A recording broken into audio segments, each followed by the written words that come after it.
So this is a video looking at vertebrae. So the first vertebrae I'm going to talk about are cervical vertebrae. The cervical vertebrae are kind of small, but what distinguishes them is all cervical vertebrae have these holes on the sides that we see there. And this process here that sticks out is kind of parallel to the rest of the body of that vertebra. There are a couple of specific vertebrae that we want you to know. So this is the atlas. So this is our first vertebrae. You notice how it looks a little different. It's still a cervical vertebrae. We still see holes on the sides there. Next is the axis, so this is the axis. This is our second vertebrae. So once again, we can still see holes on the side, so it's still a cervical vertebrae. But there's a structure that we want you to know on this, and that is this structure right there. That is the dens.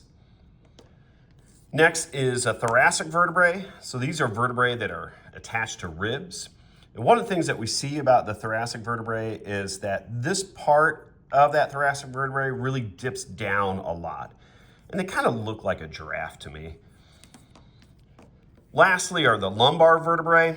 You can see with the lumbar vertebrae, they're much larger in comparison to the other vertebrae.